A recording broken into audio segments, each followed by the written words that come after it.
What if the most influential scripts of Hollywood's golden age were never spoken on screen but whispered in backlot corners, where film moguls, superstar lovers, and uncredited masterminds rewired the future of classic movies? Tonight we dive beyond the glamorous facade, prying open vintage diaries, censored memos, and lost reels to expose 10 off-screen partnerships that redirected the entire course of cinema, introducing radical technology, bending morality, and igniting scandals that still echo through streaming queues today. Keep watching, because the real story starts where the camera stops. Grab your popcorn and brace for revelations the studio bosses prayed you'd never hear. Katharine Hepburn never bothered with the rulebook. She strode into Hollywood's golden age wearing trousers, firing off clipped New England vowels, and daring anyone to call her unladylike. On the 1942 film Woman of the Year, she met Spencer Tracy, a barrel-chested Catholic bruiser whose marriage vows were as public as his temper. Their first conversation stretched until sunrise. By breakfast, reporters were sniffing around stage 6, certain they smelled scandal. For the next 27 years, they built a careful illusion. In public, they were respectful co-stars. In private, they occupied side-by-side bungalows stocked with shared coffee, shared scripts, and whispered arguments about lighting cues. Tracy drank hard, disappeared often, and returned hollow-eyed. Hepburn protected him, shuffling call sheets so his still-buzzed pauses read as thoughtful beats. Between takes, she haggled for equal billing, sharper dialogue, and stronger female arcs. Changes that rippled through classic movies without her name on the memo. Together they grossed millions at the box office, proving audiences sensed real chemistry even when the code of silence dominated cinema. Both new contracts could fracture overnight easily, yet the partnership only deepened. Rumor factories churned nonstop. Stagehands talked about a mysterious brunette, perhaps Hepburn's confidant, perhaps more, slipping through the side gate after midnight. Modern fan forums still argue whether her deepest devotion was Tracy, that shadowy woman, or the craft of film itself. Whatever the ranking, their hidden alliance became a quiet engine pushing vintage Hollywood forward while pretending not to exist. Their aura still glows on posters collectors frame under museum glass. When Tracy's heart failed in 1967, Hepburn kept vigil beside his hospital bed, left before dawn, and walked onto set as if grief were another scene to play. She never spoke of him publicly again. Next, a romance so loud it froze in legend. Clark Gable wore the nickname The King, yet in the smoke-choked cafes of vintage Hollywood, even royalty bowed to the comic lightning bolt named Carole Lombard. They collided on the set of No Man of Her Own, a low-budget programmer that somehow crackled with the forbidden energy the production code vowed to erase.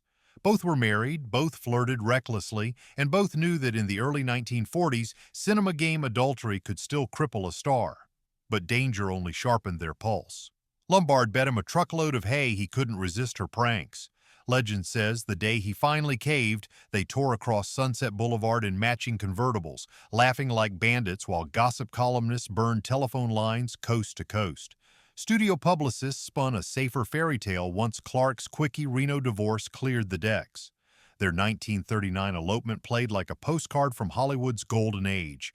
Tuxedoed King, Screwball Queen, endless acres of Nevada ranch land. Insiders, though, whispered about unlocked hotel doors, high-stakes poker, and the fact that Lombard demanded a clause allowing her to swear freely on set. A tiny rebellion that trickled into later film scripts full of sharper, more natural dialogue. They were planning a big family when war leapt from headlines to ration cards. Lombard, a tireless bond drive warrior, boarded Flight 3 out of Las Vegas despite failing instruments and foul weather. The crash on Potosi Mountain ended her life in seconds and froze Gable's face into a mask reporters described as stone. He enlisted the very next week, chasing combat to bury grief. Their romance lasted barely 3 years, yet its echo still colors retrospectives of classic movies whenever journalists discuss chemistry you can't fake. And as the king marched to war, a raspy-voiced rebel half his age was whispering a new kind of seduction on a Warner soundstage. The first time Lauren Bacall looked up from beneath that famous brim and purred, "You know how to whistle." Cinema felt its pulse quicken. She was 19, fresh from modeling gigs. He was 44, mid-marriage, and already etched into classic Hollywood lore as Rick Blaine. The set of To Have and Have Not became a greenhouse for risk. Director Howard Hawks, who discovered Bacall, watched his protege drift toward Bogart and fumed that his meticulous plan to craft a cool blonde icon was slipping. Bogart's wife, Mayo Methot, confronted him in drunken rages that spilled into studio corridors. Crew members later swore they timed dialogue pickups around her shattering champagne flutes. Yet on screen, the pairing felt effortless, a lesson in minimalist seduction that would influence noir movies for decades. When the affair leaked, Warner's scrambled. They sealed off set entrances, staggered call times, and even staged fake press sightings to throw reporters. None of it worked. Fan magazines christened Bacall Baby, and box office reports proved audiences were addicted to the sparks. Bogart filed for divorce, endured bruising headlines, and married Bacall in a small farm ceremony that ignored age gaps and studio politics alike. Privately, the couple baked a new template for celebrity activism. They hosted strategy dinners supporting the Committee for the First Amendment, a bold stance while HUAC blacklisted peers.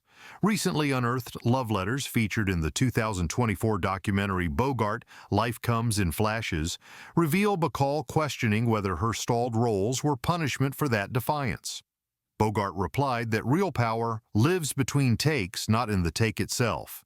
They made only 4 films together, yet every smoky frame still defines vintage Golden Age cool. Next up, a riotous redhead and a Cuban band leader who would hack television itself and never take no from the network brass. Lucille Ball was already a survivor of the studio starlet mill when she met Cuban band leader Desi Arnaz on RKO's 1940 musical Too Many Girls. Their on-set flirtation was pure Technicolor chaos. One columnist joked the soundstage shook harder than the maracas. Yet when they married that same year, few insiders believed the mismatched duo would punch through Hollywood's golden age of polished couples. Ball's film career plateaued in a shuffle of B-comedies. Arnaz toured nightclubs for loose cash and looser curfews.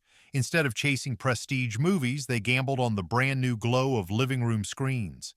CBS wanted Ball's sitcom, but balked at an interracial couple and Arnaz's thick accent. Lucille refused to recast. The pair launched a live vaudeville tour that jammed theaters nationwide and forced the network's hand. On I Love Lucy, they invented the 3-camera system, demanded 35mm negatives, and, most radical of all, kept ownership of those negatives, a deal that still makes classic cinema accountants gasp. The real showdown came in 1952 when Ball's pregnancy overlapped shooting. Sponsors called baby bumps indecent for home audiences. Arnaz, fueled by rum and righteous fury, told CBS lawyers, "The only thing wrong with my wife having a baby is each of your mothers did the same." The episode, Lucy Goes to the Hospital, drew 58 million viewers, dwarfing presidential airtime and proving vintage movies had ceded the cultural throne to television. Off-camera, infidelity and wild spending frayed the marriage, but their dissolute empire greenlit Star Trek and Mission Impossible, seeding today's franchise age. When Ball signed the divorce papers in 1960, she quipped, "We split the nation's laughter 50-50. Next, a platinum blonde icon, a Pulitzer playwright, and a presidential shadow that darkened every flashbulb. By 1955, Hollywood had exhausted adjectives for Marilyn Monroe's magnetism, yet her gravitation toward playwright Arthur Miller rewrote the gossip code. Miller, bookish, politically suspect, 12 years her senior, stood worlds apart from studio strongmen. Their courtship, sparked at a party neither planned to attend, read like a reverse fairy tale, the brainy outsider rescuing the luminous waif from typecasting. Washington took notes. Miller's HUAC subpoena painted Monroe by association. Newly declassified memos reveal J. Edgar Hoover ordering surveillance on Subject MM, describing her movements with the awe of a silent film vamp. Miller, meanwhile, rewrote The Misfits to mirror their unraveling, turning classic cinema into a public confessional. Then came the presidential orbit. Rumors of Monroe's candlelit visits to John F. Kennedy crackled through studio corridors. A 2025 whistleblower dump of Secret Service travel logs placed her in Palm Springs during an unrecorded medical emergency. Conspiracy forums whisper of an undisclosed pregnancy. Miller dismissed it in private letters as flashbulb folklore. Still, strain surfaced on set. Marilyn's barbiturate haze slowed production while Miller watched studio executives question every rewrite. Their divorce ink dried in 1961, and Monroe's death followed 14 months later, filed as probable self-destruction, the phrase itself redacted. Yet the union's brief blaze transformed vintage movies forever, proving glamour could collide with politics and ideology on screen. In the wreckage, future generations read cautionary notes about fame, gender, and the machinery of cinema. Lessons still echoed whenever headlines pair a megawatt star with a thinker who challenges the status quo. Next up, Violet Eyes, Vatican Outrage, and Million-Dollar Kisses. Elizabeth Taylor's famed violet gaze was sizzling as she swept across the sprawling Cinecittà floor of Cleopatra. Yet no jaded press agent foresaw the wildfire that would ignite when Richard Burton, hungover, velvet-voiced, still tethered to a Welsh marriage contract, growled his first rehearsal line. Journalists flown in for routine costume stills dashed off dispatches drenched in scandal, stories so lurid they soon dwarfed the picture's runaway budget. Burton stalked through Taylor's gardenia perfume like a storm front. Cranes rattled, courtiers scattered, and everyone on payroll felt the set tilt beneath their chemistry. The blast went public in 1962 while the production code still pretended to police the Golden Age skyline. Headlines shrieked, "Le Scandale!" The Vatican thundered about erotic vagrancy, and the U.S. Senate paused debate to wag a moral finger. Paparazzi hired skiffs to tail the lovers along the Tiber, telephoto lenses catching salt spray kisses that magazines printed like bearer bonds. Taylor's diamond laugh and Burton's smoke-rough charm fused into a publicity engine influencers attempt to replicate today. Flames climbed higher.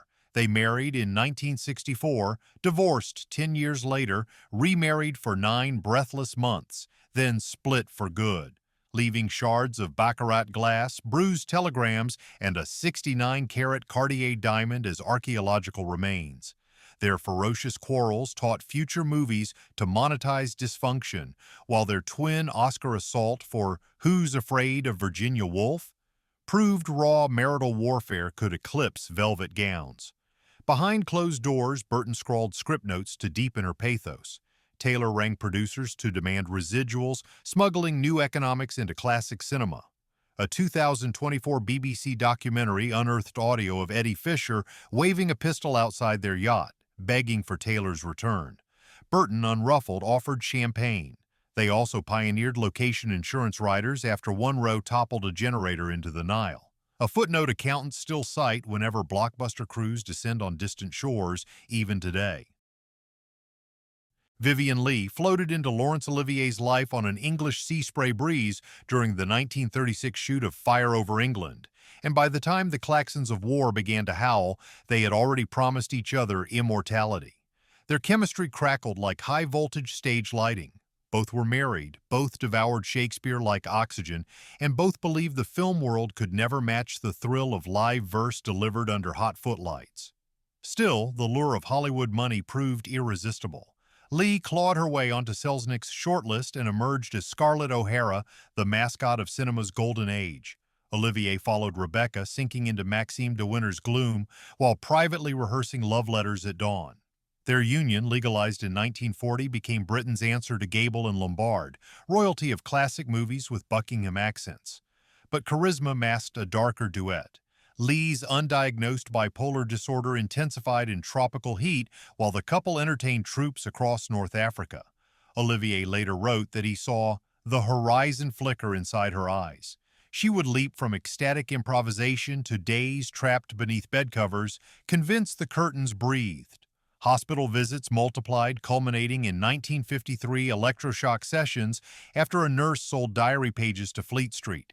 Studio insurers, rattled, inserted the first mental health clauses into star contracts, an invisible legacy shaping modern cinema. Olivier's guilt curdled into control. He directed her in stage productions, tweaking blocking marks mid-performance to keep her brilliance inside safe rails. Leigh rebelled by arriving late, mascara streaked, demanding brandy. Yet when the lights hit, the chemistry turned anguish into art, a lesson every acting class screens on scratched vintage film stock.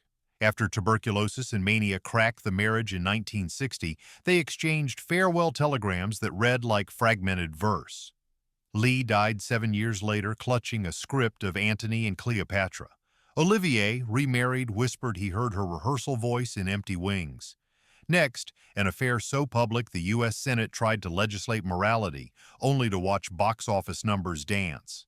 Ingrid Bergman drifted through World War II as Hollywood's Snow White patron saint. Her serene smile floated above foxholes on glossy postcards, and industry journals hailed the Swedish import as the purest star of the Golden Age. Then, in 1948, she cabled Italian neo-realist Roberto Rossellini, "I want to work with you." He answered with a one-way ticket to Rome and a vow she would never stare at painted studio ceilings again. Their handshake on wind-scoured Stromboli felt like continents grinding, and every camera nearby crackled.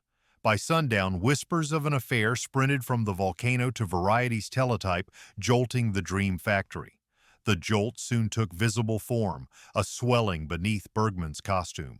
News of her pregnancy erupted before Stromboli even opened in New York. Senators fulminated about a foreign home wrecker. Radio evangelists demanded boycotts. Gossip columns matched due dates to scripture. Ticket sales for her previous classics plunged 40% within 3 weeks. Studios shredded contracts, and photographers besieged her Roman flat like pilgrims seeking absolution. Vintage Hollywood had discovered the currency of moral outrage, and Bergman learned the price of autonomy. Exile, paradoxically, liberated cinema. Rossellini's guerrilla creed, live sound, raw villages, merciless daylight, wrapped Bergman in honesty no backlot could fake. Her searing turns in Europa 51 and Journey to Italy seeded the French New Wave, proving glamorous movies could absorb documentary grit and mesmerize audiences. When she accepted the 1957 Oscar for Anastasia, the standing ovation acknowledged the screen now spoke a bolder dialect.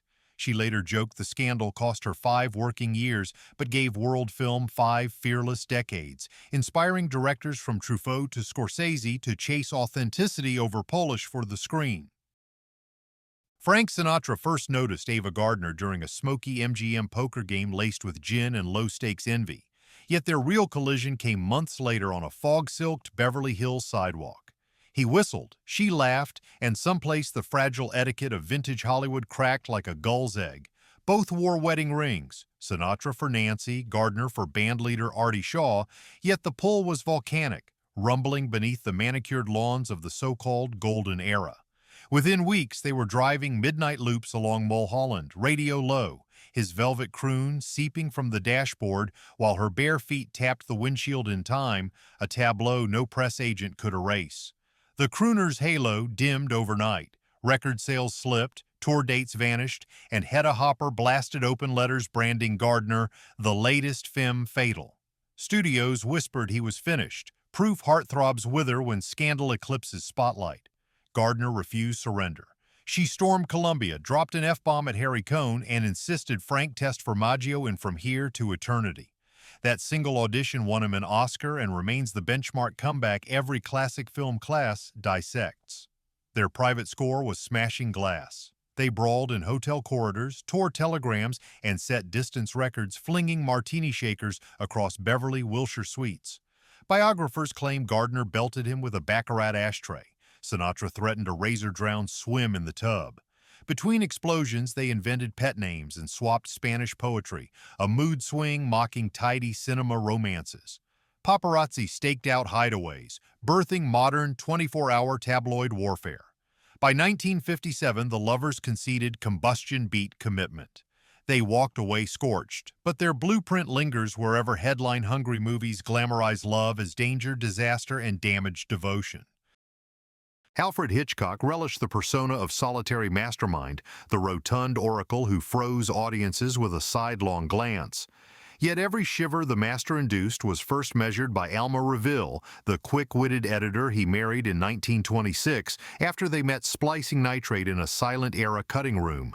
Sailing into Hollywood just as its golden era crested, Alma carried a notebook crammed with continuity tricks, jump-cut experiments, and whispered critiques that could slice her husband's ego cleaner than any blade in Psycho. Crew members swore the portly director only looked nervous when Alma's pencil stopped moving. She ghost-polished dialogue on Rebecca, rearranged story beats in Notorious, and famously recut the shower sequence when early previews lacked sting. Her timing dictated the exact moment the violin shriek collides with Janet Leigh's scream, redefining modern cinema editing. Hitch bragged to reporters about dolly shots and dolorous mothers. Alma quietly logged every missing prop and dubbed every line that refused to match lip flaps. When late-night story conferences stalled, she would murmur, "You can't cheat tension, you must earn it," a mantra that future movies now teach as doctrine. Industry insiders dubbed their private shorthand Alma's twitch, a single eyebrow lift signaling that suspense had slipped by half a second. Studios learned to budget extra days for her invisible fixes, knowing a revel pass could turn a merely disturbing film into a nightmare etched in collective memory. Though her name often appeared beneath continuity, directors from Francois Truffaut to Jordan Peele cite her as the phantom hand guiding classic suspense. In 2025, a restored trove of Alma's annotated scripts toured festivals, reminding new creators that even the most towering auteur may stand on unseen legs. The exhibit's title says it best for every era of vintage Hollywood: invisible, indispensable, immortal.